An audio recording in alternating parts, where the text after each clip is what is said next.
Buenas noches. Continuamos hoy, viernes 19 de noviembre de 2021, la continuación del estudio de la obra Regeneración Humana de la hermana Radha Burnier, en la página 6 y al comienzo del segundo párrafo, nuestras ideas. Hay una beatitud y un poder más allá de nosotros mismos, que vienen en ayuda de aquellos que están preparados para recibirlos. Volvámonos hacia aquellas grandes fuentes, de las cuales emanan incesantemente la fortaleza y la inspiración, para todos los que, olvidando el yo, están resueltos a aprender y a compartir sin reservas. Y aquellos que son la personificación del amor inmortal, bendigan con su incesante ayuda y guían la sociedad fundada para que sea un canal para su trabajo. Que ellos la inspiren con su sabiduría, la fortalezcan con su poder y la vitalicen con su actividad. Bien, habíamos visto el último párrafo anterior, que es el primero de esta página 6, que si uno tiene todavía la personalidad, ¿no?, y que la considera como que tiene mucha fuerza de ambición, de cualquier cosa, pues entonces se trata de comprender que es porque compite, porque es utilitarista y porque se compara con otros, etc. Y la comprensión de lo que realmente somos, pues entonces es lo único que hace que se desvanezca automáticamente lo inferior, una comprensión verdadera, y que podamos entonces tener relaciones totalmente diferentes con nuestro entorno. Y ella continúa. Nuestra idea general de lo que es práctico puede estar equivocada, igual que está equivocada nuestra idea del progreso. Y como miembros de la sociedad teosófica, responsables de llevar a cabo sus objetivos, el primero el de la fraternidad, el segundo el del estudio comparativo de filosofía, ciencias y religiones, y el tercero de investigar las leyes que todavía el común de la humanidad y sobre todo la ciencia no ha descubierto, están inexploradas, están desconocidas, y que esos son poderes que están latentes en el ser humano, sobre todo el poder superior de su vida superior, que es reconocerse como uno, como una sola vida, con todos. Y entonces necesitamos aclarar qué es el progreso. Es decir, si nosotros vamos a tratar de vivir esos objetivos y lo que es la ley de evolución y el progreso verdaderamente a través de la ley de evolución, pues nosotros tenemos, como es natural, que clarificar nuestra concepción de la vida y el conocimiento de nosotros mismos, si no, pues vamos a estar confundidos. Y pregunta a la hermana Radha, ¿qué es lo realmente práctico? Se contesta ella misma, con seguridad que no es nada práctico saber tampoco de nosotros mismos, claro. Y nosotros lo habíamos ya apuntado. El conocerse a sí mismo es lo fundamental para poder tener claridades de lo que son las leyes, de lo que somos nosotros mismos, de lo que es el universo en que estamos manifestados. Y sin embargo, tratar de conseguir nuestra propia felicidad y realización, creer que estamos haciendo algo bueno para nosotros mismos, cuando no sabemos qué es lo bueno, ni para nosotros ni para los demás, como es natural, porque carecemos entonces de la sabiduría que puede tener el discernimiento verdadero entre lo que es bien y mal, de lo que es bueno y lo que no es bueno.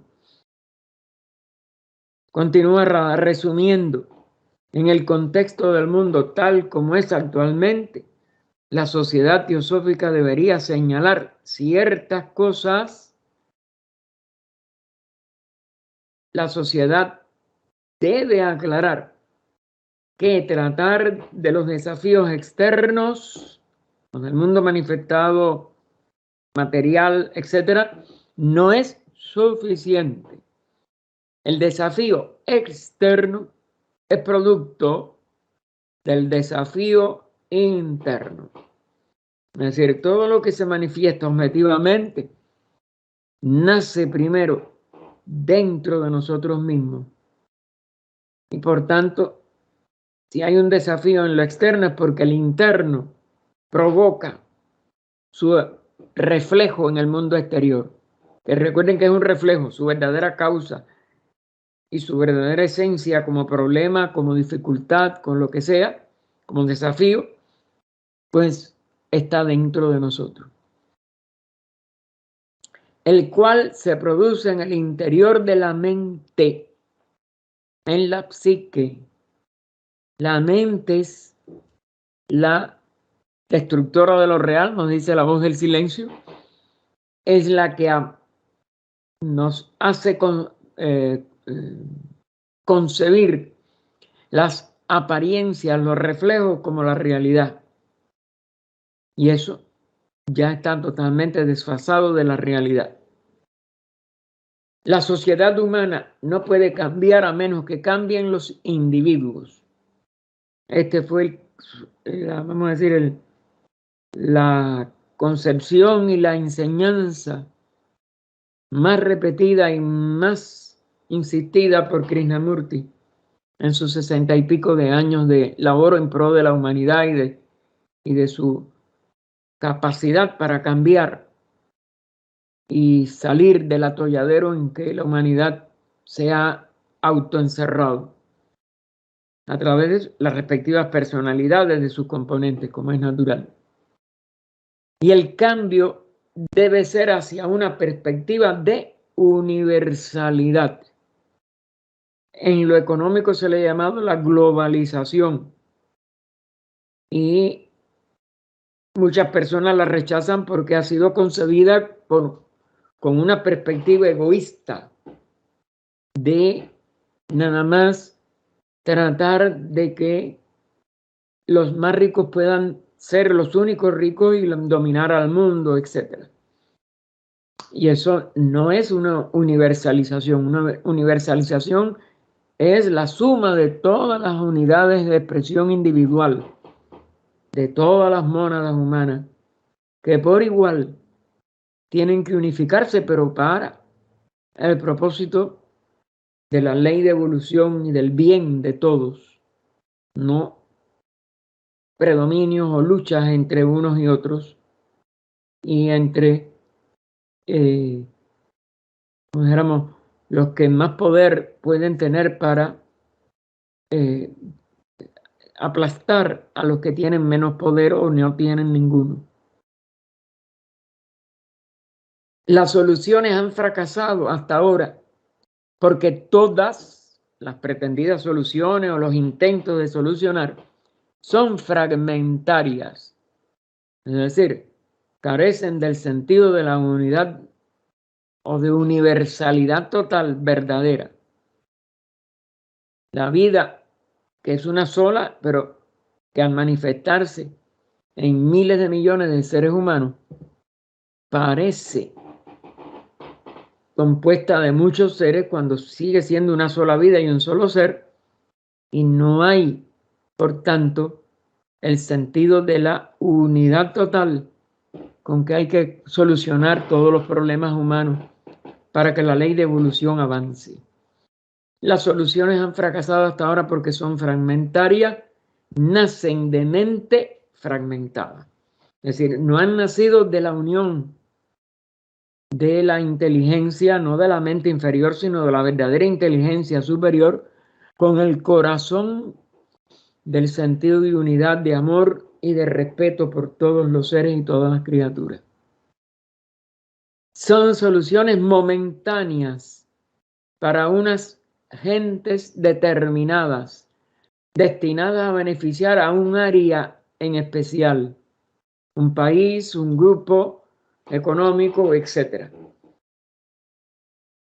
Pero los problemas actuales exigen una perspectiva universal, una visión limitada del ser humano y del destino humano solo puede conducir a nuevas dificultades.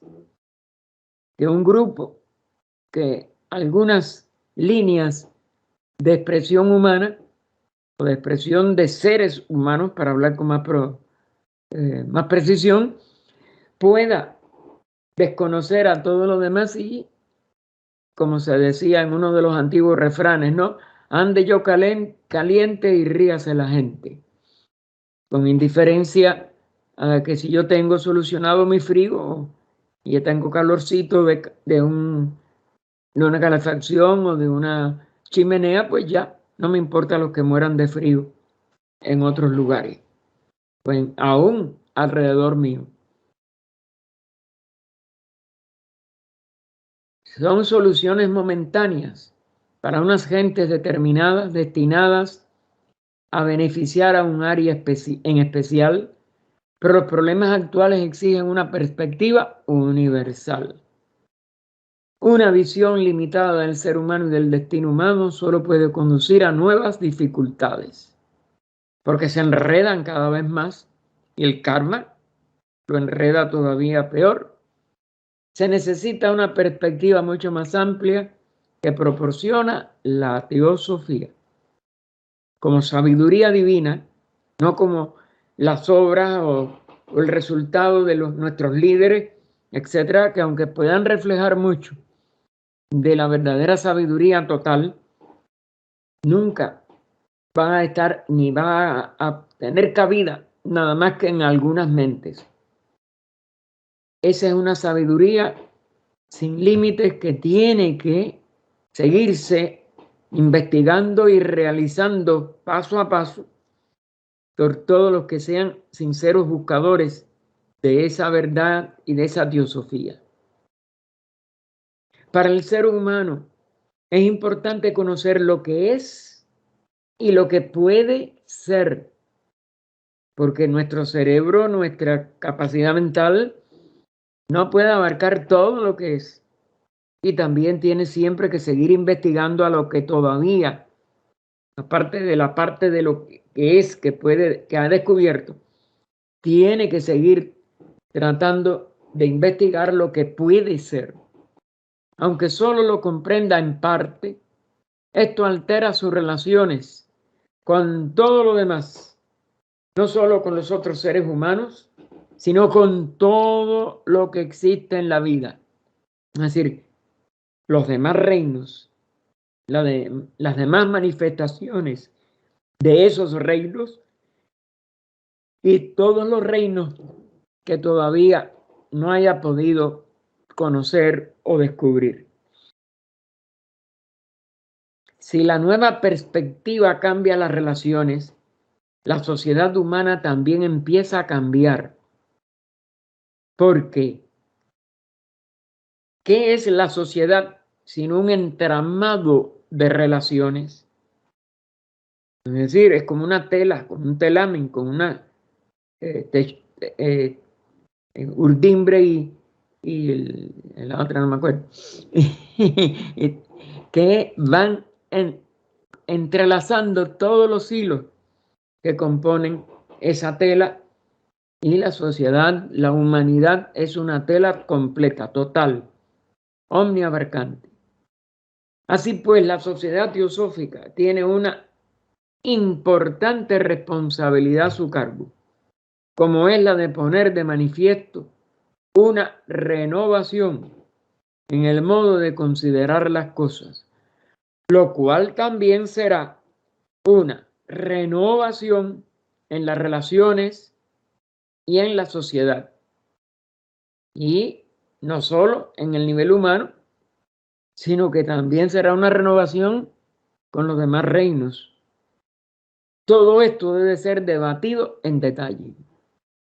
Esto fue lo que ella se proponía en esa semana que duró este seminario de Naarden en 1990. Se presentarán otros aspectos de la cuestión. Facilitar solo unas cuantas ideas sobre esta cuestión no aumentará la comprensión.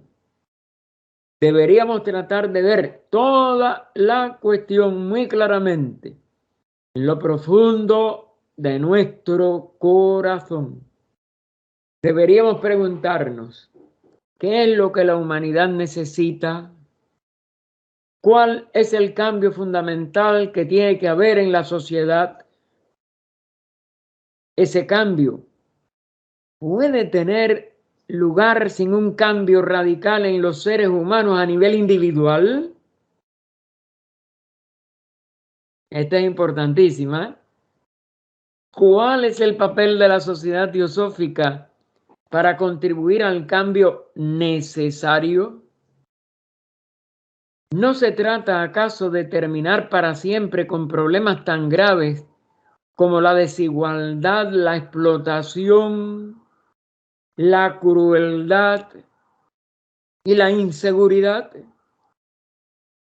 Si la sociedad teosófica tiene que ser una fuerza benéfica en el mundo, hemos de ver en qué consiste nuestro trabajo. Deberíamos tenerlo muy claro. No distraernos con cosas de importancia relativa, sino llegar al punto importante. Si tenemos claro cuál es el trabajo central, las cuestiones subsidiarias se resolverán fácilmente de acuerdo con esto. Esa es la primera charla. Pero déjeme buscar la página de las preguntas y respuestas. Vamos entonces, me parece ideal que nosotros veamos las preguntas y respuestas que le hicieron de esta primera. Lamentablemente en esta, igual que en el libro original, se dejaron las preguntas y respuestas para atrás y aquí no tengo ni las páginas.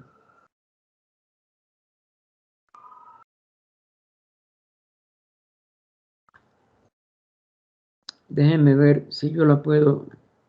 Espérense.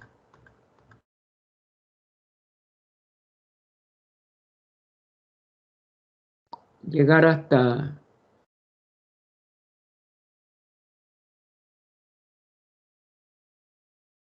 las preguntas y respuestas. Ya después lo marcamos y a partir de eso sí.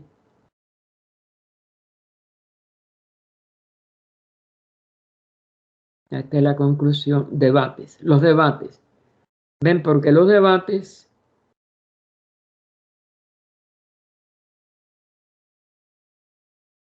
van a ir en el mismo orden de las conferencias, porque siguieron a las conferencias. Si no, cuando volvamos ya no nos acordamos lo que ella dijo en esta primera parte.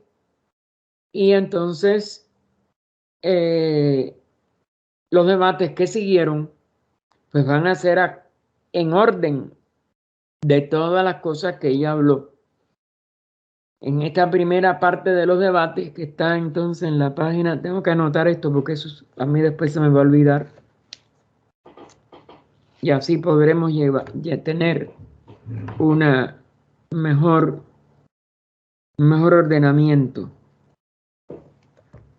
para no tener que buscar siempre el...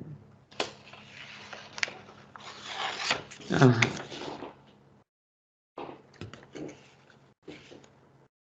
Entonces la primera página de preguntas y respuestas de debate están en la 28, la número 1.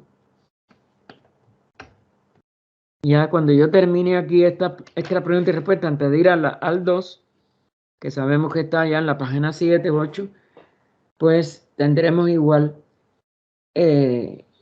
para poder regresar cuando termine la segunda y veamos las preguntas y respuestas.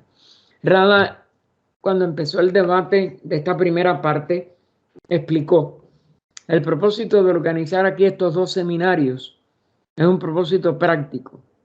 Esperamos que como resultado de los debates, todos tendremos una idea más clara para el trabajo de la sociedad.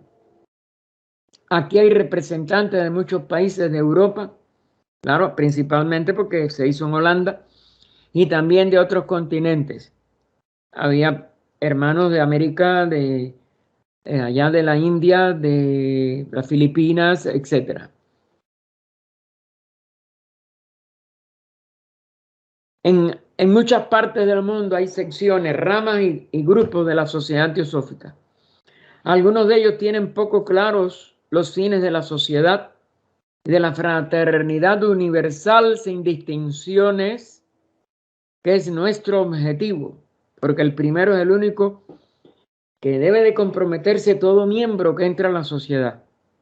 Lamentablemente, los prejuicios de nacionalidades, de etnias, de idiomas, de culturas, siempre han sacudido mucho y han impedido enormemente el funcionamiento de ese compromiso que hace todo miembro cuando entra a la sociedad, porque lo ha hecho sin abandonar sus prejuicios mentales, sus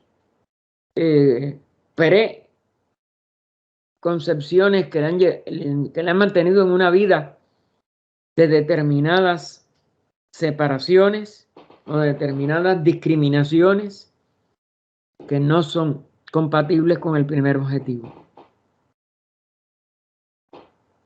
Muchos de los aquí presentes tienen cargos representativos en sus secciones y hemos de ser claros sobre el impulso que la sociedad teosófica debería proporcionar al pensamiento, a la comprensión y a la perspectiva humanos.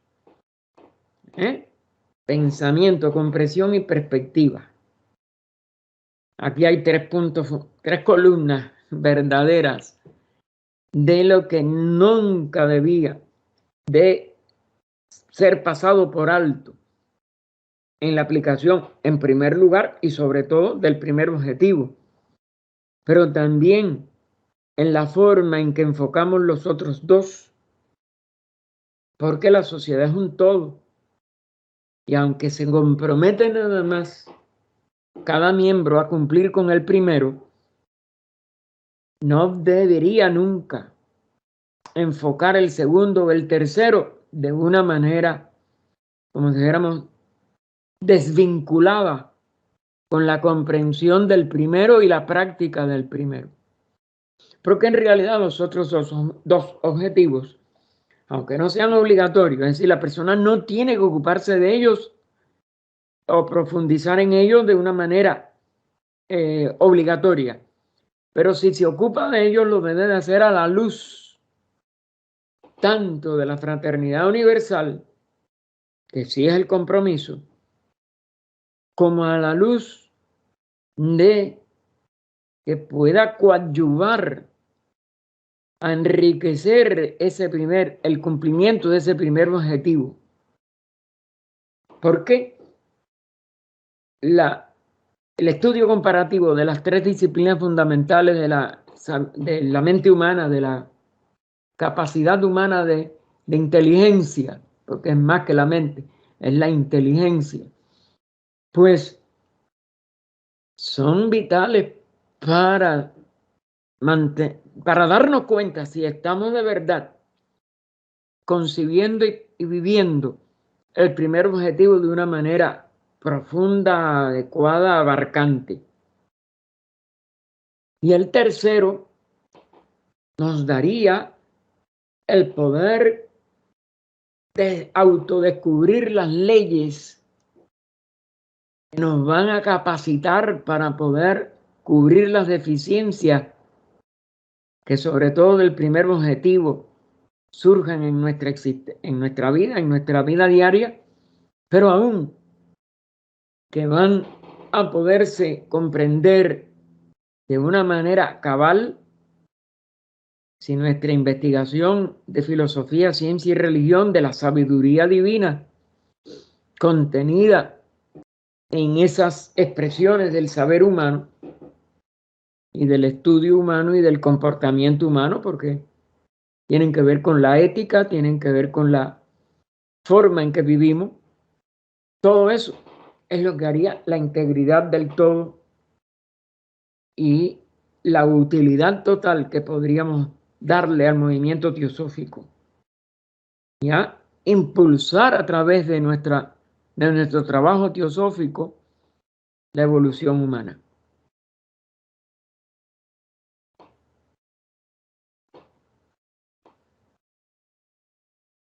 Así que muchos de los aquí presentes, bueno,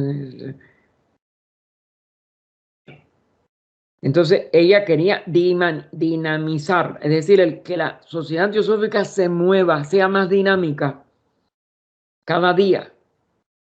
Y es lo que esperamos. Si no lo hacemos, diversas actividades imprecisas, por eso eran los debates, para poder precisar qué iban a hacer esos representantes de todos los miembros del mundo, que estaban bastante ampliamente representando a los miembros, qué podían hacer para que eso fuera un movimiento no solo dinámico, sino preciso de beneficio para toda la humanidad. Pero el propósito principal de la sociedad teosófica debe ser llevado a cabo por todas las diferentes unidades de la sociedad. Es decir, desde una rama, desde un grupo de estudio, desde un centro de estudio pequeño de 2, 3 personas, que no tiene que haber 3, el mínimo es 3, pues hasta una rama, hasta toda una federación o sección nacional o federaciones de secciones nacionales, como el caso de la Indo-Pacífica, la Centroamérica, la Federación Teosófica Interamericana, la Europea, que son las 3 principales, aunque creo que ya África tiene también algún tipo de organización parecida, panafricana. No sé a qué grado de, vamos a decir, de organización y de seriedad habrá llegado, pero creo que sí. Pues eso es importantísimo para que haya no solo la debida armonía fraternal, sino el intercambio constante de propósitos, ideas, planes de trabajo, conocimiento entre los miembros, porque están en áreas que se pueden, más o menos ahora por los medios electrónicos, es todo el mundo que podemos irnos conociendo y teniendo, no solo las personas que pueden viajar o puedan viajar de ahora en adelante otra vez, etc.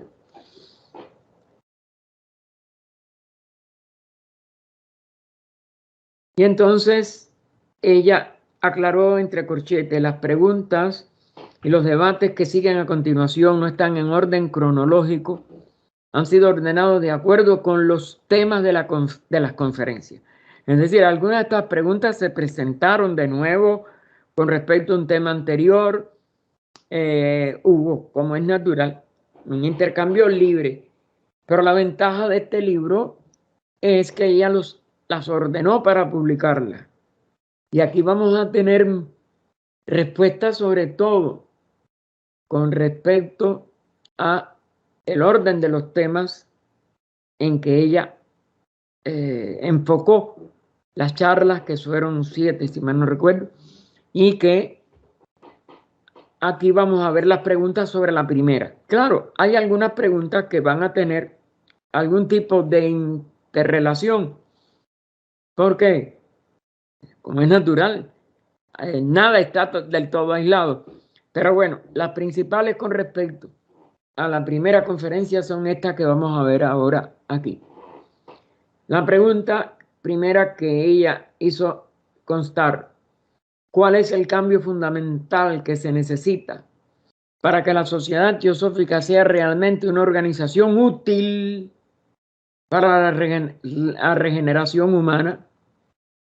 Aquí con estas iniciales que la mayoría de nosotros, yo me sabía algunas, pero ya no tengo tanto recuerdo, la mente va fallando. Aparte, muchos de estos hermanos, como es natural, después de 31 años no están con nosotros.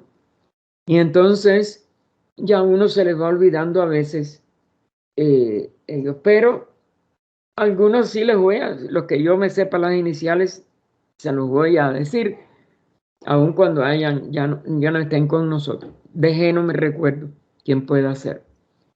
No hay sociedad teosófica. Opinó, ¿no? Porque aquí vienen opiniones de todos los presentes que quisieron opinar a estas preguntas. No hay sociedad teosófica sin sus miembros. La sociedad teosófica somos todos nosotros. Y en la medida que nos regeneremos nosotros, se regenerará la sociedad teosófica. Siempre pensamos que el otro tiene que cambiar, pero hemos de empezar por nosotros mismos. Esta primera respuesta es verdaderamente asombrosa y muy importante. Claro, lo que regenera es los miembros, no la sociedad directamente.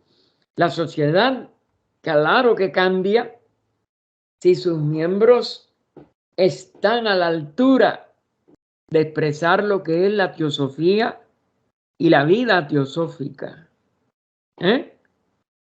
Pero el no ver esto puede llevar a una ilusión de que, como pasa con muchas cosas del mundo de hoy, que las soluciones materialistas siempre se quieren llevar afuera. No, el cambio empieza siempre dentro. Por tanto, la regeneración empieza en cada miembro que se regenera. Y si un número de miembros hace un cambio sustancial en sus vidas, como los que hicieron los fundadores, como los que hicieron los primeros miembros de la primera etapa, porque nadie sabía lo que era teosofía. Y según se fue difundiendo por qué se llamaba Sociedad Teosófica, era por la teosofía o sabiduría divina, muchas personas empezaron a cambiar, y sobre todo, cuando nosotros vamos a, que les hablaba anoche en el otro grupo, de unos artículos, que es como él lo llamó, sobre la primera historia de la Sociedad Teosófica que publicó el señor Guinarayadasa de marzo de 1922 hasta octubre de 1925, mensualmente en la revista de Teosophies, él dedicó un espacio de cada revista a hablar algo de la primitiva historia de la Sociedad Teosófica. Y empieza precisamente antes de la formación de la sociedad, con una carta que HPB tuvo que entregar a Olcott, procedente de la fraternidad de Luxor, de los miembros de la fraternidad en Egipto, que era sobre todo Twitted Bey. Serapis Bey también escribió, pero Twitted era el segundo de esta fraternidad de Luxor y fueron los encargados de guiar al señor Olcott. HPB se había preparado 20 y pico de años viajando y eliminando su aspecto deficiente espiritual, el psiquismo con que ella nace, y transformándolo en una capacidad autoconsciente espiritual. Ya no era psíquica, ya no era ella juguete de entidades, y eso la capacitó para estar al frente de la parte oculta. Pero aunque lo que se esperó de Olcott, y lo cumplió, era la organización administrativa, tenía también que tener cierto cimiento, cierta base extraordinaria, y para ello él tenía que cambiar muchas de las cosas de su vida, y sobre todo tenía que tener la convicción de la sabiduría de los que detrás de HPB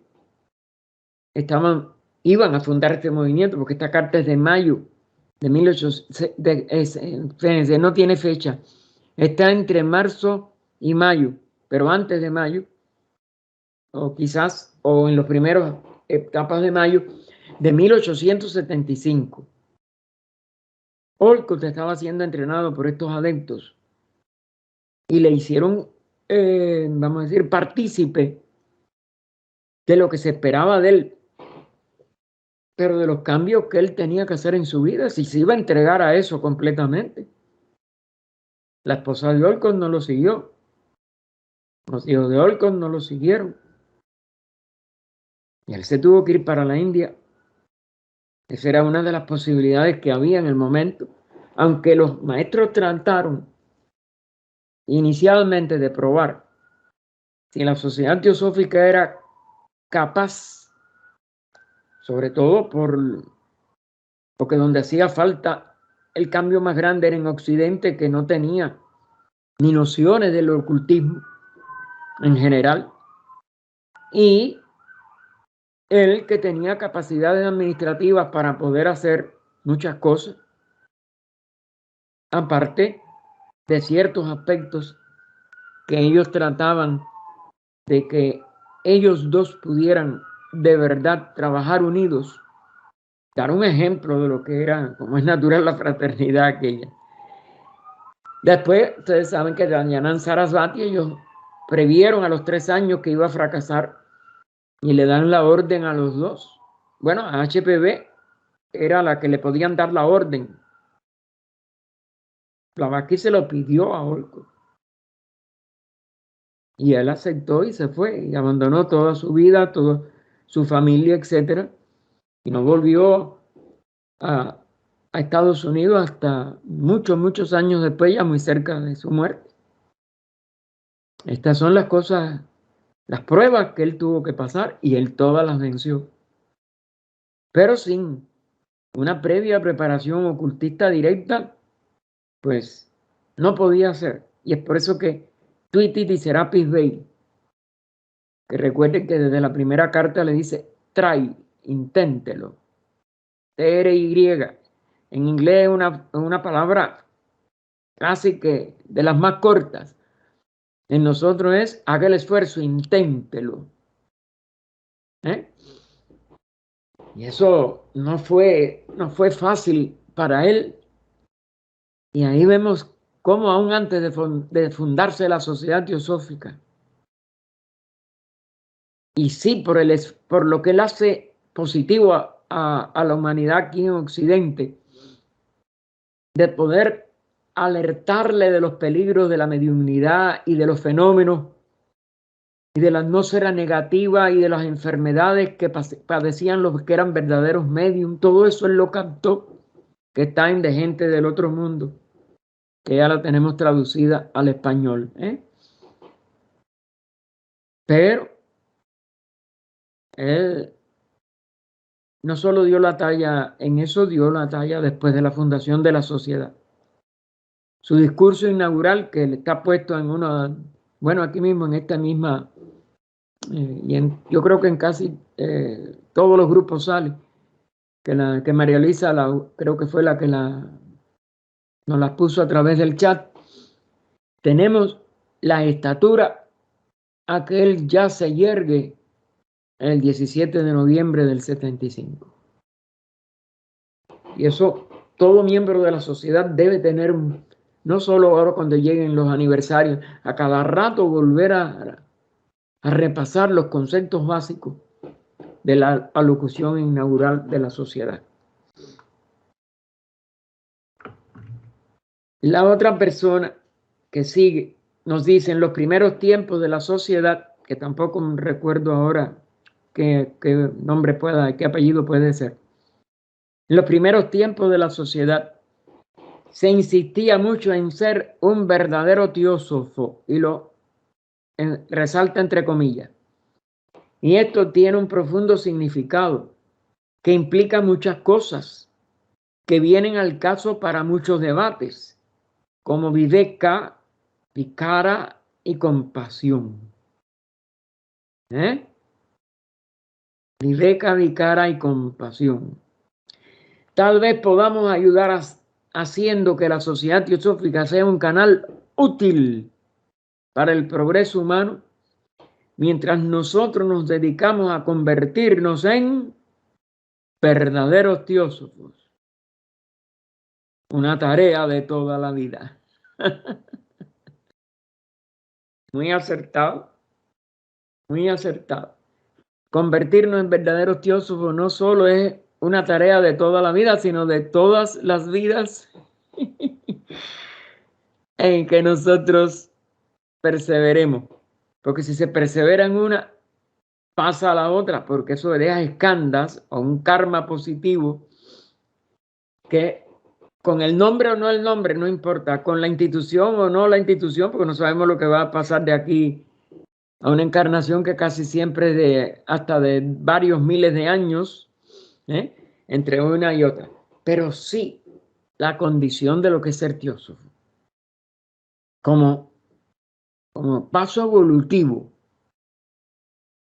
convertirse en un verdadero teósofo va a quedar, aunque en el otro idioma o en la otra etapa cultural o lo que sea, le llamemos en otras palabras o en otras expresiones externas.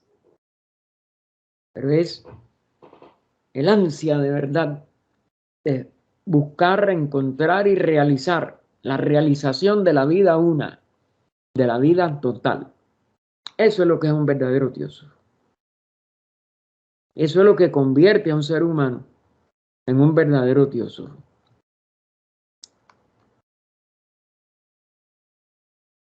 Después están otras dos iniciales que dijo. A mí me parece que esta pregunta y muchas otras preguntas pueden contestarse todas de la misma manera. Hemos de dedicar tanta energía divina, aclara entre paréntesis, a la pregunta que como resultado surja algo enteramente nuevo que podría llamarse un paso evolutivo o regeneración. Y claro, piensa que son distintos enfoques, pero hasta ahora los tres son magníficos, porque es a qué vamos a dedicar nuestra energía. Que toda energía es divina, como es natural. Pues al impulso que lleve hacia lo alto. Eso es lo que es regeneración. Y es lo que es avance verdadero con un gran resultado para la humanidad. La siguiente GG dijo, si cualquier institución se olvida de prestar atención a fenómenos no intencionales, aquí está el problema de la mediunidad, es peligroso. La gente debe ser consciente de los procesos que tienen lugar interiormente, aquí y ahora, y tienen que revertirlos, dándoles un sentido a la vida institucional. Yo creo que eso sería el mejor modo de regenerar la institución. Es decir, que no vaya a caer en lo que perecieron esfuerzos anteriores del ocultismo y de la espiritualidad en general y todo, en etapas y en siglos anteriores o en milenios anteriores, porque si degenera en algo sin intención, en fenómenos inconscientes, como la mediunidad, que era tan fuerte en los momentos en que, y por eso es que se manda a HPV Y por eso ella tenía que nacer con ello para saber lo que era eso y cómo la fuerza de voluntad y la guía de los grandes seres le ayudaron a eliminarla totalmente de su vida. Y que ella no fuera un juguete de fuerzas invisibles. Hoy tenemos ese peligro. Muchas líneas y muchas ramas y muchas personas en la sociedad quieren, como dijéramos, poner a la mediunidad, poner al negocio que engendra casi siempre la mediunidad como una de las cosas normales en la sociedad y que tiene, como dijéramos, mérito el practicarla y el estudiarla y el incitar a otros a ello cuando los están enfermando, los están denigrando y degenerando, no regenerando. Y eso es muy peligroso. Eso es, como dijéramos, muy perjudicial para la labor tanto de la sociedad como para la vida y el futuro de las personas que se entreguen a eso. Claro, no necesita, no significa que vayamos a mandar a la hoguera a los medium como hicieron los antiguos fanáticos religiosos que decían que estaban dominados por el diablo y toda esta serie de cosas.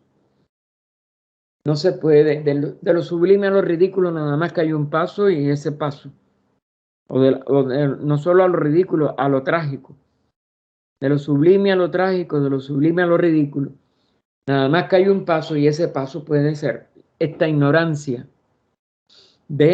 porque no tengamos un sentido de prohibición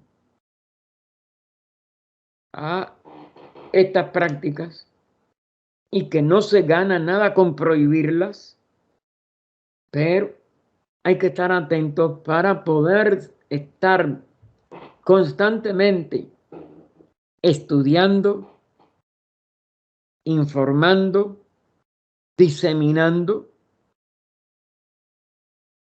La experiencia sobre todo de HPV que nació con la dificultad, porque es una dificultad, es una enfermedad, y las cartas de los maestros que inequívocamente siempre alertaron contra ello y trataron sobre todo de que los médiums que en la primera época de la sociedad teosófica, sobre todo Oxon,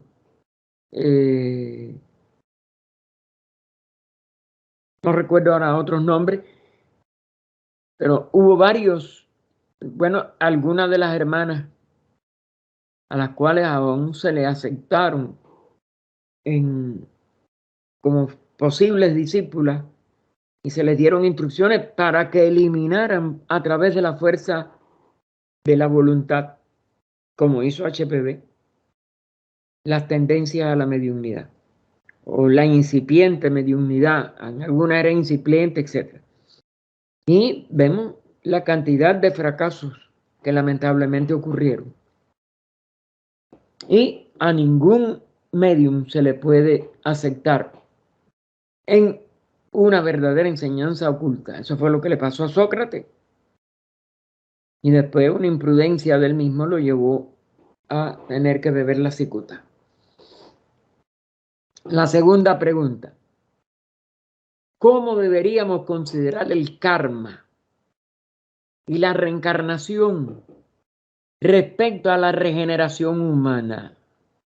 Aquí la que contestó primero fue la hermana Rada, Rada Burnier. El RB es ella. Ella sí vamos siempre como si dijéramos, a insistir por la profundidad con que ella, como es natural, manejó las respuestas. dice ella, hay dos planteamientos distintos para esos conceptos. Uno es el que se refiere al mecanismo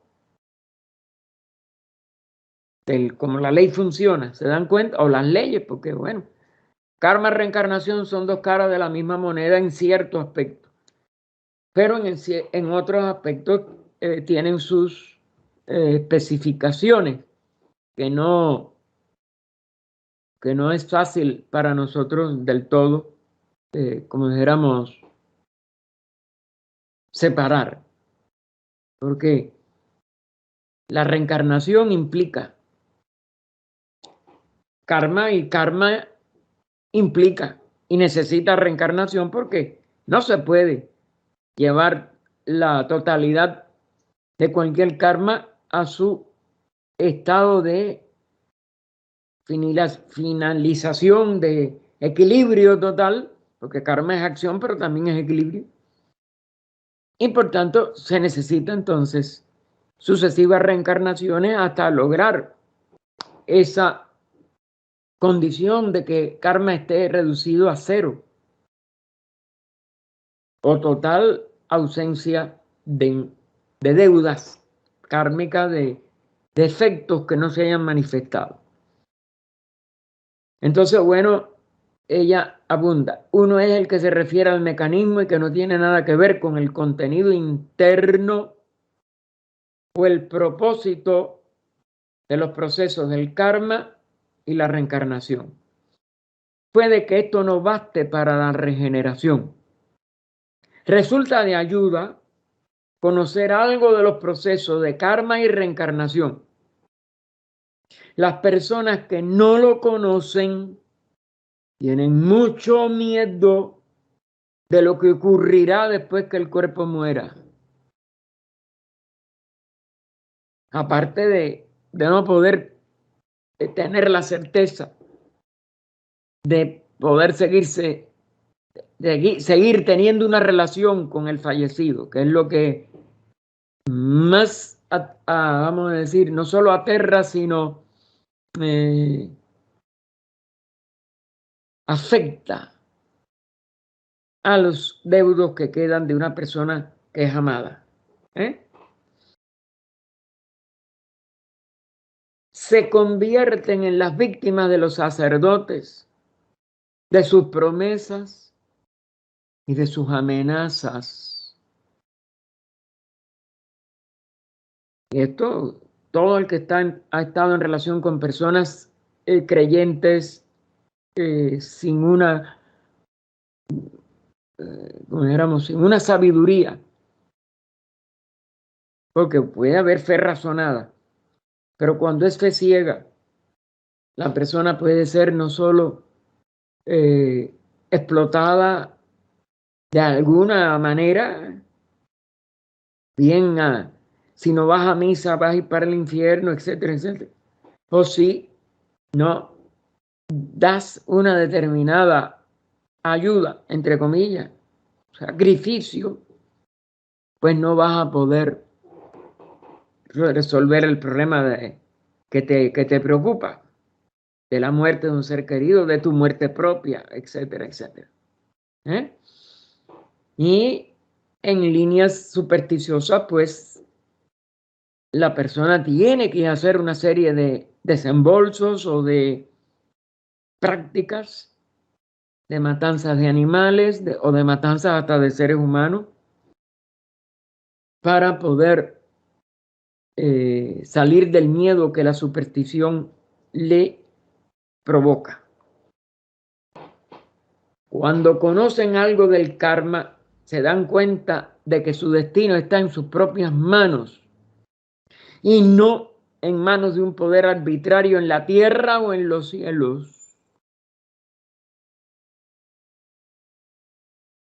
Aquí es donde está la posibilidad de que un conocimiento de ley y un conocimiento profundo pueda alejar todos los miedos, pueda alejar todas las dependencias por esos miedos, y la persona llevar una vida de búsqueda constante de lo superior en sí mismo y en todos los demás, sin depender de estratagemas o de intereses ajenos, como el que pueden ser de estas personas nombradas aquí. Estos temas pueden presentarse con algún detalle, pero conocer los detalles no ayuda a aumentar la sabiduría. Primer punto. Es decir, las líneas, por ejemplo, espiritistas, siempre han dicho una serie de cosas, pero no hay forma de que eso aumente la sabiduría. La mayoría son comunicaciones totalmente superficiales y ajenas a toda ley conocida.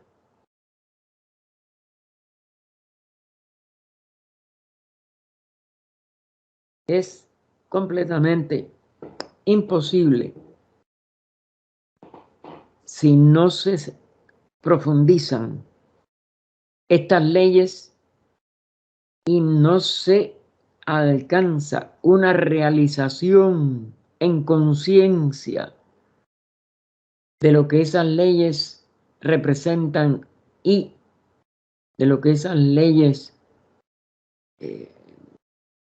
vamos a decir, de cómo esas leyes funcionan en nuestro interior, y que el ser humano avance eso suficiente, tiene por lo menos que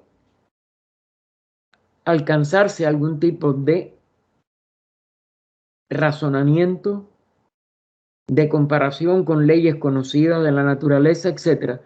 Y sobre todo eso, siempre ese estudio tiene que ir, mientras nos provoque en nosotros un progreso de conciencia extrasensorial o superior a la de los sentidos físicos, se tiene que basar en la lógica, en la comparación con las leyes de la naturaleza y sobre todo en independizarla de el capricho de una entidad, llámesele Dios, llámesele como le quieran llamar.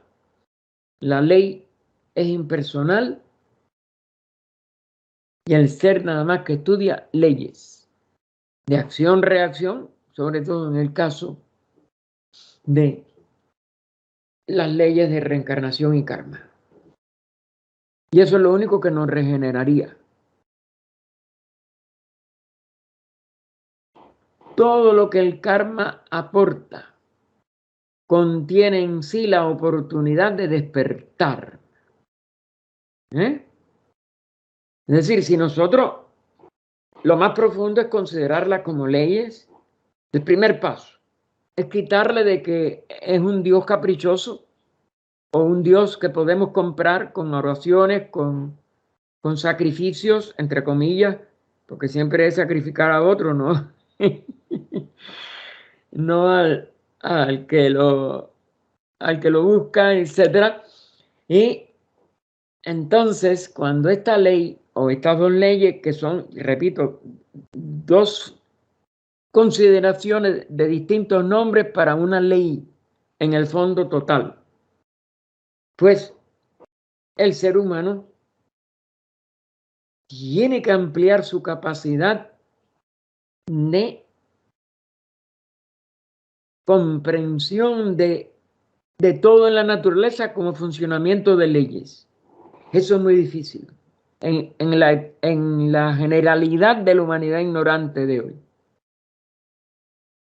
Pero creemos que en general es la vía más transitada. Quizás haya algunas otras posibilidades, pero el estudio profundo de reencarnación y karma como una ley de justicia retributiva y de exactitud total es lo único que podemos nosotros usar como un arma efectiva para la regeneración.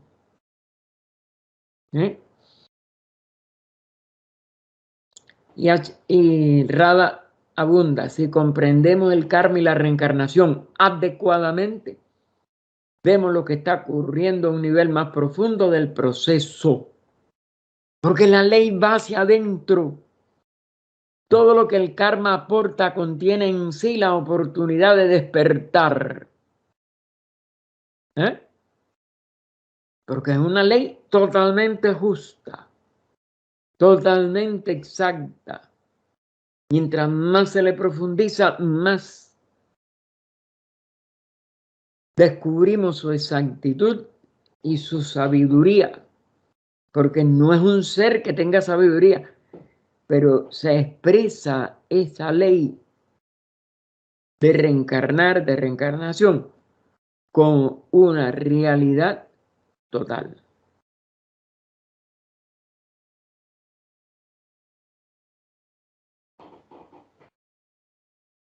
Todo lo que el karma aporta contiene en sí la oportunidad de despertar. Madame Blavatsky dice, el karma origina el bien. El karma implica no solamente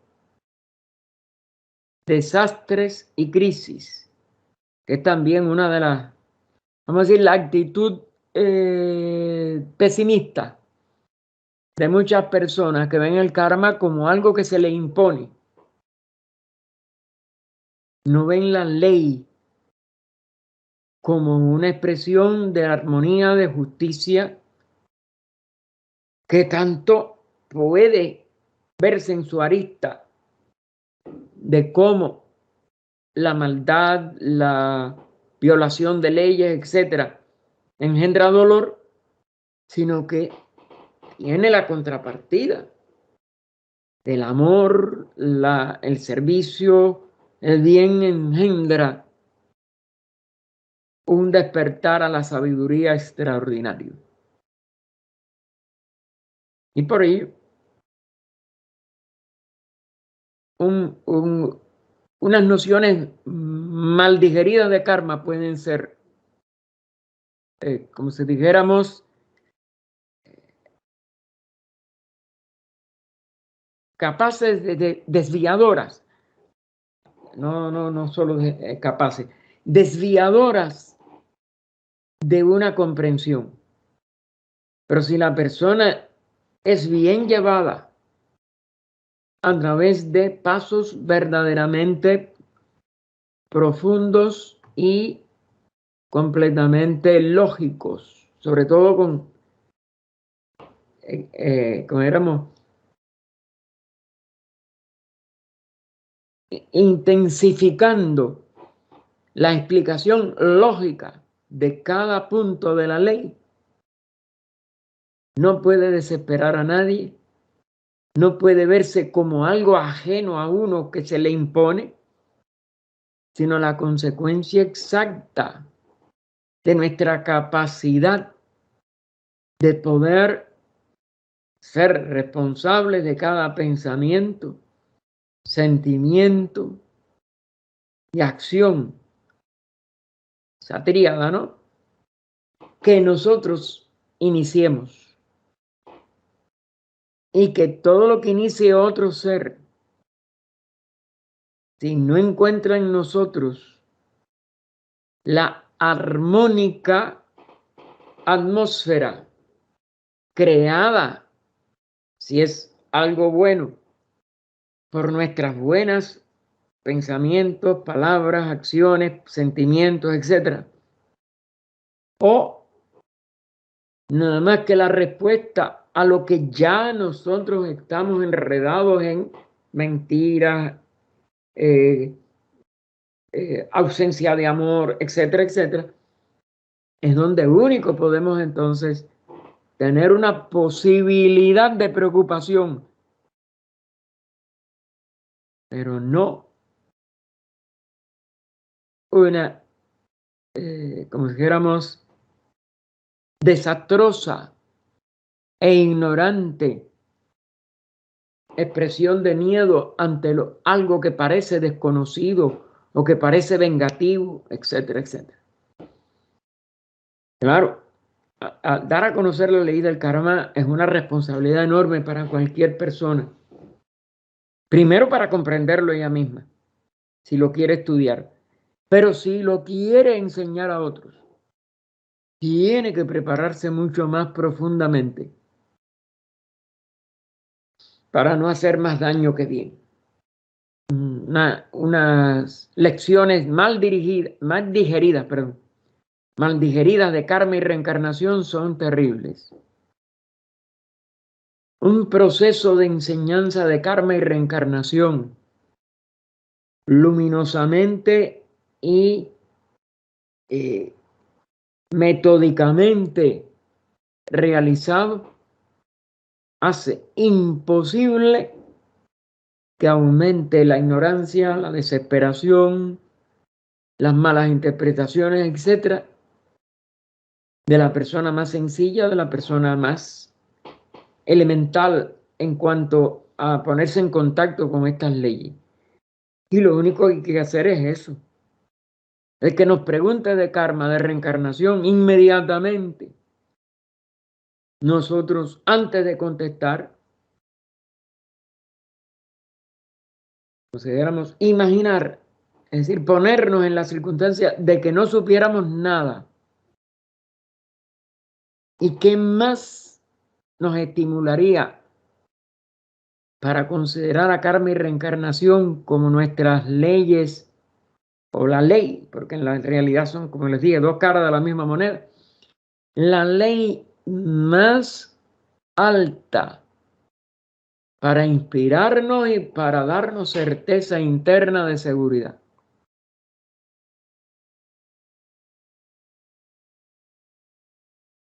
Y Radha continúa.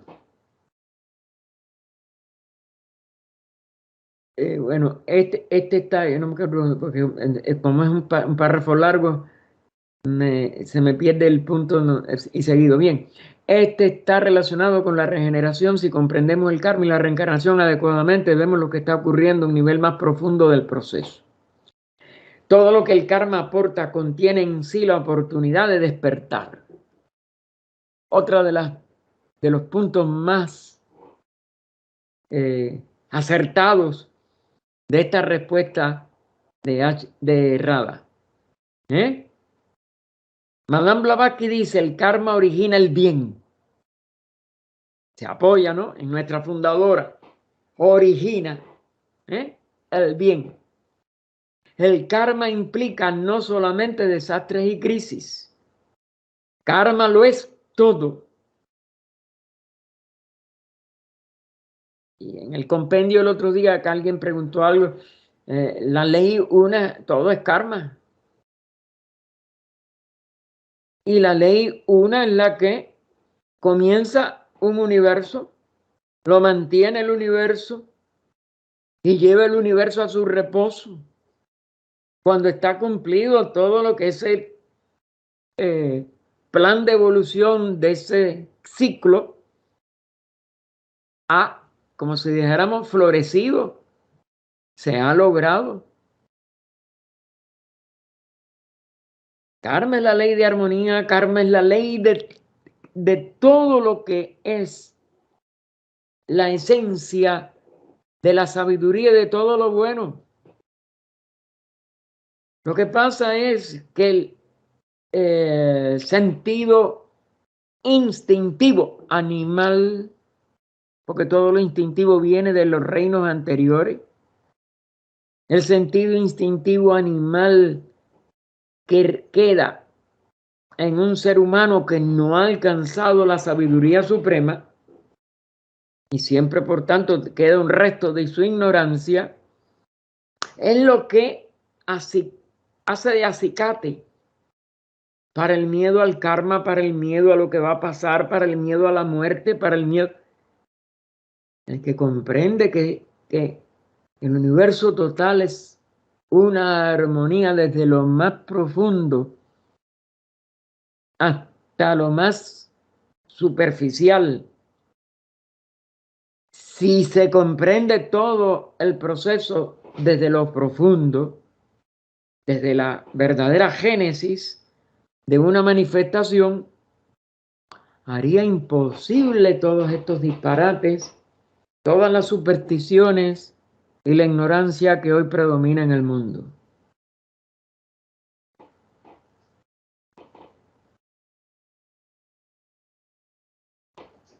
Por eso karma, pues todo. Si estamos aquí juntos, es parte de nuestro karma y esto es una oportunidad de poder servir a la humanidad en el caso aquel, convocada por la presidenta de la Sociedad Internacional. Cada sufrimiento es una oportunidad para responder de la manera debida.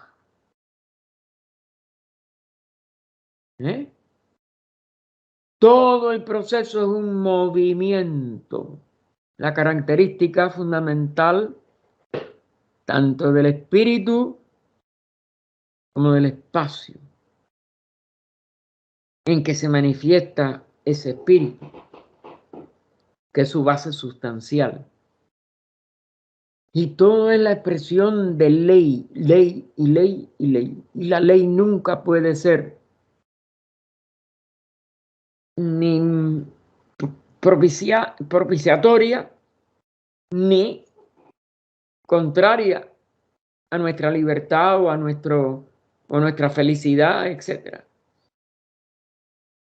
El karma da un sentido de responsabilidad. Has creado una serie de cosas y tienes que seguir adelante y para que puedan variarlas tienes que crear mejores. Si es que ahora sufres.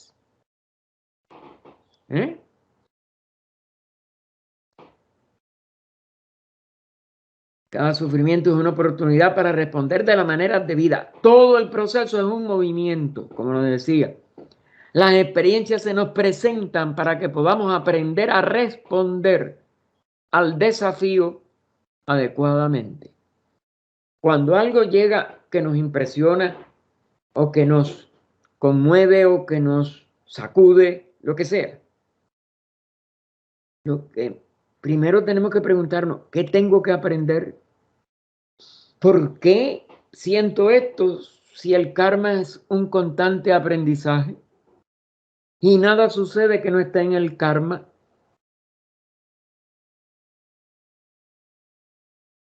Es muy superficial cualquiera de las reacciones nuestras que no nos impulsen a esa superior ascensión a estados de sabiduría y de comprensión superiores. Claro, Rada nos dice, no podemos considerar este tema en detalle. Ninguna reunión, ningún estudio, ni individual ni colectivo, puede llegar a todos los detalles. Los detalles tienen que ser atendidos, es decir, le tenemos que prestar atención a los detalles en cada instante de nuestra vida.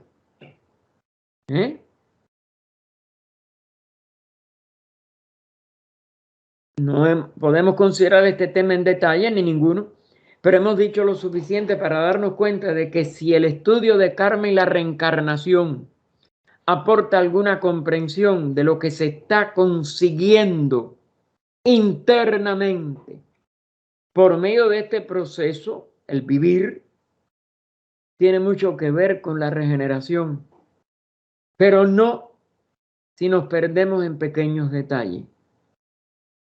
Una de las tendencias de la mente inferior es a perderse en detalles que no son ni importantes ni útiles, ni que nos van a dar la perspectiva de algo como es la comprensión de la ley.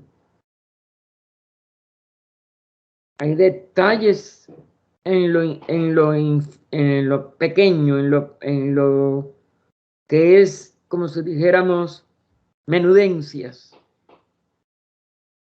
que lo único que hacen es que podamos estar horas y horas, o días y días, o meses y meses, o años y años, en conjeturas que no conducen a nada. Entonces nosotros tenemos que buscar de atender de la manera adecuada. La atención es lo que es fundamental. Ahí volvemos a Krishnamurti como siempre. Atender es estar atento de una manera total. Y no tiene nada que ver con menudencias, con detallitos, con cosas que no vamos a poder, como dijéramos, comprender correctamente si nuestra atención está llena de preocupaciones, llena de dudas, llena de detallitos de lo que no tienen en el fondo ninguna importancia. Y esa, lamentablemente, es parte de lo que a veces se pierde horas y horas en discusiones inútiles en un pequeño grupo, en una rama, en un tema cualquiera presentado, porque se deja de atender lo fundamental y entonces nos perdemos en esos pequeños detalles que no tienen importancia. Otra persona dijo, creo que es importante ver cómo se relacionan esas cosas con nuestra vida diaria. Tomemos el karma, por ejemplo. Vemos algo que nos sucede y no podemos controlar lo que sucede, pero podemos controlar nuestra respuesta. Lo que llega a nosotros, eso siempre viene traído por algo, por alguien. Pero ya la respuesta que nosotros le demos a lo que se presenta, ahí siempre hay un libre albedrío. Y ahí es donde nosotros tenemos que ya tener una capacidad de visión, de consideración del asunto desde la respuesta nuestra, que tiene que ser sabia, digna de un conocedor de la ley y no de impulsos momentáneos o de otra expresión ignorante de las tantas que lamentablemente después nos tenemos que arrepentir. Lo que hacemos con el karma, con lo que nos encontramos, esa es la forma en que nosotros tenemos que responder siempre desde dentro de nosotros y de nuestras investigaciones previas de la experiencia previa, etcétera, en relación con la sabiduría, siempre. Pero que la respuesta sea sabia. No un impulso, no un arrebato de cualquier cosa inferior. Pero podemos controlar nuestra respuesta siempre, fíjense, lo que hacemos con el karma, con lo que nos encontramos, y ese es nuestro karma futuro. El pasado puede haber sido, venir hasta de otra vida y no saber, bueno, ya eso no lo podemos nosotros, obviamente, evitar. Pero sí estamos engendrando el nuevo, esa es nuestra respuesta. ¿Qué karma va a engendrar? El karma va a aliviar. Somos libres de reaccionar ante lo que ocurre. Y eso siempre debemos de estar suficientemente atentos para que la respuesta sea sabia, para que la respuesta sea de amor, para que la respuesta sea positiva, para que la respuesta pueda de verdad impulsar una vida más libre de problemas que la que podemos haber tenido hasta ahora. Otra de las personas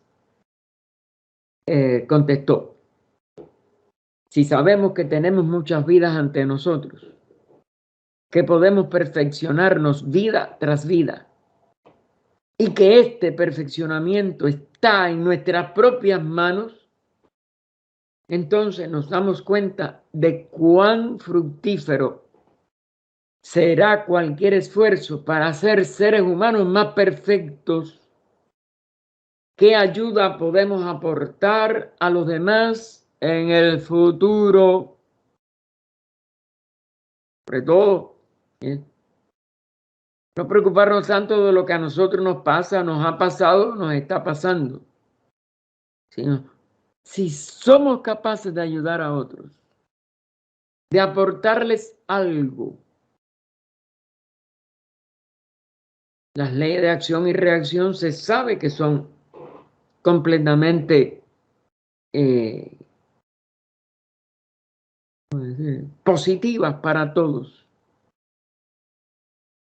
Y entonces nosotros, si ya sabemos lo que es, lo que consideremos en ese caso, con nuestra, como éramos, conciencia más reposada, más basada en leyes, etcétera, siempre tendremos que estar ayudando en algo hasta un punto.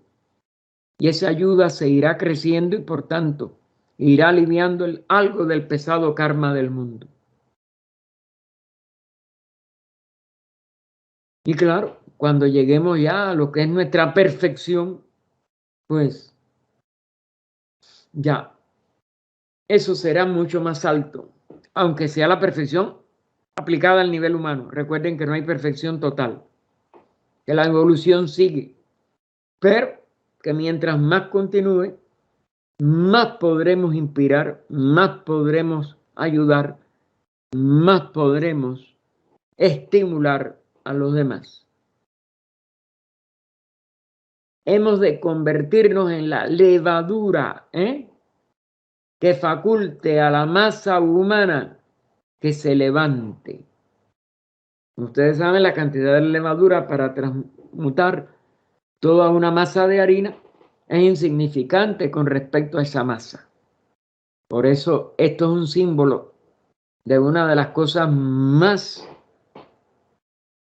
auxiliadoras. No hace falta una gran cantidad de energía, lo que hace falta es la calidad de la energía. Que nosotros seamos capaces de, como si dijéramos, aportar para la ayuda, para la inspiración, se pone ella aquí, que la inspiración, que dé aspiración a los demás.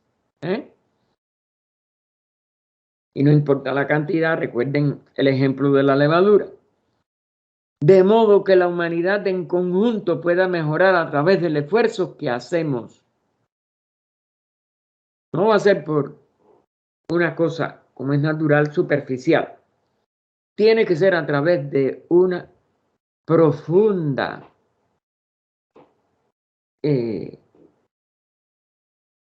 sabiduría, de una total sabiduría y siempre basado en la ley. Entonces, cada esfuerzo vale la pena. Claro, la palabra esfuerzo, ustedes saben que se ha usado a veces muy mala. Pero bueno, cada energía aplicada.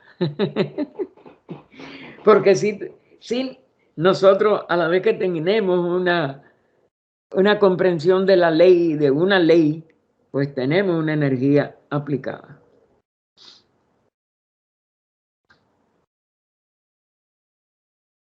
Rava volvió entonces a hablar y dijo: Krishnamurti dijo algunas veces, a los auditorios de la India: no creéis en karma, solo decís que creéis en el karma. él se daba cuenta, si uno de verdad concibe el karma como y lo realiza en un nivel de comprensión, como una ley de causa-efecto. No estaríamos tan desesperados, con tanto miedo, etcétera, porque lo que hay es que actuar correctamente y el karma se encarga de equilibrar porque él es ley. Si creyerais en él, en el karma, seríais muy cuidadosos con lo que pensáis, con lo que hacéis, con cuáles son vuestros motivos.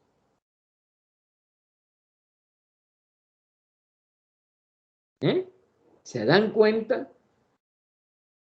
Allí en eso siempre fue muy así, tajante. Decimos que creemos en el karma, no. ¿Qué de karma tú has profundizado? Tú has vivenciado dentro de ti que tienes entonces que apelar a la palabra creo en el karma. No. El karma obviamente es una ley que está en todas las esferas de la naturaleza. Va a estar ausente de la esfera ética, que solo piensa un materialista, correcto. Pero si usted no es un materialista, no puede expresarse de esa manera porque sería un contrasentido. Y termina esta respuesta arnada en una pregunta. ¿Es la ley del karma algo aparte de vuestra vida diaria, de nuestra vida diaria? ¿O está íntimamente relacionada con el movimiento de progreso? Si existe una sola ley, esa sola ley, llámesele karma, evolución, etcétera, y es una sola, como es natural, porque es una sola vida.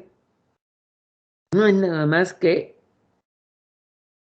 procesos que, como si dijéramos, transitoriamente se nos muestran a veces oscuros. Pero si no nos ofuscamos y empezamos a ver todas las leyes del universo, lo exacta y lo palpablemente, como dijéramos, totales que son, es decir, no tienen excepciones superficiales o ilógicas, sino que son una sabiduría incorporada en el universo, en todo. No hay nada del universo que sea casual. La misma ciencia lo ha visto en las leyes de la materia. Si nosotros no somos materialistas y no vemos el espíritu como un subproducto de la materia, y aun cuando lo viéramos así, entonces el espíritu de todas maneras tendría que tener en la misma condición de ley del resto de las leyes, de la sustancia, de la materia, de la manifestación. Es decir, que aún sin una sabiduría, la ciencia ha ido progresando y ve que no hay nada que sea casual. ¿Por qué va a ser casual la conciencia y la vida relacionada con la conciencia? Y seguimos a la otra pregunta, que ya es la última que podemos, yo creo. Espérense, déjenme ver. Bueno, vamos, aunque dejemos a mitad. Eso lo anotamos, no hay problema. Deberíamos aceptar alguna pauta, las tendencias de la mente siempre. Deberíamos aceptar alguna pauta. existen pautas en la teosofía. Claro, si hay un orden, eso es una pauta. Y el mundo es ley en muchas cosas ya conocidas materialmente. Y toda ley es una pauta. Es un orden. Entonces, esa pregunta es algo un poco, vamos a decir, fuera de lugar, vamos a decirle. Así que existen pautas en la teosofía. Una de ellas que no deberíamos depender de nadie, que no deberíamos caminar con muletas. Si usted tiene salud, si usted no tiene las piernas en malas condiciones, si usted no tiene ninguna enfermedad, ¿queda claro? No os peguéis a ningún instructor y esperéis que os regenere. No dependáis de ninguna escritura. Si eludimos la responsabilidad, no habrá regeneración. La prueba de un verdadero instructor es la de no hacer que la gente dependa de él. Por eso es que puede de verdad enseñar. A la vez que es un interesado, ese no está enseñando. El Buda dijo, no creáis en nada porque yo lo diga. Descubridlo por vosotros mismos. Sed una lámpara de vosotros mismos. ¿No es esta una pauta clara? Hay otras pautas teosóficas, es decir, las pautas surgen de la ley y del concepto de ley y orden en el universo. Las otras cosas surgen de la ignorancia y por eso son absurdas, son muletas, etc. Esas pautas no nos atan, sino que nos hacen más libres. Las leyes nos dan libertad. Lo que hay que buscar es el conocimiento de la ley. No tan solo deberíamos evitar ser dependientes, sino evitar la simple repetición de lo que otra persona dice y no creerlo ni aceptarlo ciegamente. Buscar eso. Deberíamos inquirir, puesto que esto es el inicio del proceso de la regeneración. Preguntarnos a nosotros mismos, ser capaces de nosotros, como si dijéramos,